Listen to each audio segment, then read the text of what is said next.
გამარჯობათ, რა არის პატრიოტიზმი და საიდან მოვიდა ეს. ჩემი აზრით, პატრიოტიზმი არის აბსოლუტურად მოგონილი რაღაც, მართველი წრეების მიერ, მანიპულატორის მიერ მოგონილია, რადგანაც პატრიოტიზმი ეს არის შენი თავისუფლების და შენი ქმედებების გადაცემა სხვა ადამიანზე.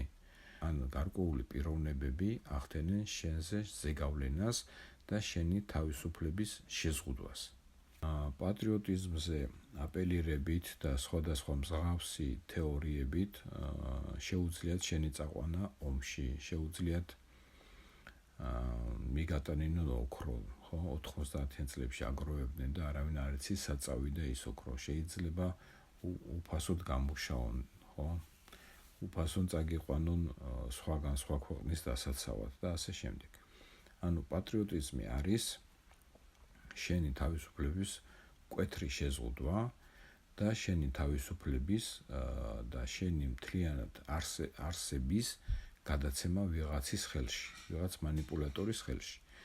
და ეხლა ეს როგორ იქნება გამოყენებული კეთილსინდისიერად, არაკეთილსინდისიერად, ეს უკვე არის იმ ადამიანის, ასე ვთქვათ, ზრახვებზე დამოკიდებული.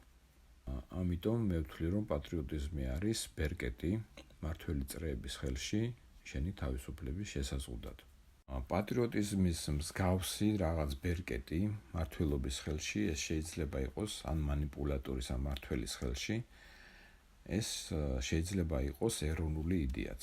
მაგალითად, საქართველოში ასეთი ეროვნული იდეა არის ევროპული მომავალი, რაღაც ნატო და ასე შემდეგ, რომელიც მოწოდებულია ძალიან გაურკვევლად, ძალიან ბუნდოვნად და არავინ არ განიხილავს ამ იდეას როგორც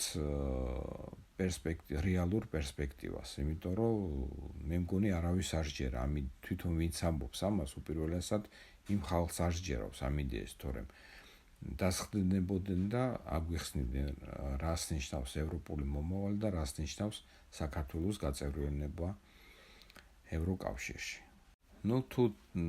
თუ დაუკვირდებით, თავად ევროკავშირი არის ძალიან რაღაც ბუნდოვანი და გაუგებარი გაერთიანება, რადგანაც შეუძლებელია ესეთი გაერთიანების დიდი ხნით არსებობა, რომელსაც არ აქვს თავისი ერთიანი რაღაც ფისკალური პოლიტიკა. ყველა ევროპულ ქვეყანას აქვს რაღაც თავისი დამოუკიდებლობა, დაპირისპირებული არიან ინგლისი, საფრანგეთი, გერმანია, ეს ახლა შეიძლება არ ჩანს ასე, მაგრამ კულუარულად ისინი ძალიან დაპირისპირებულები არიან ერთმანეთთან. აქედან გამომდინარე, პატრიოტიზმსაც და ეროვნულ იდეასაც ძალიან სიფრთხილით და ძალიან დაკვირვებულად უნდა მიუდგეთ. კიდევ ვიმეორებ, ესეთი რაღაც თავსმოხვეული იდეები არის მხოლოდ და მხოლოდ ბერკეტი მართველი წრეების ხელში ჩვენი თავისუფლების შესაზღუდად. გამოიწერეთ არხი, გააზიარეთ არხი, დააფინანსეთ, გააკეთეთ დონაცია და გვპირდებით, რომ თქვენი აზროვნება უფრო საინტერესო გახდება. დიდი მადლობა.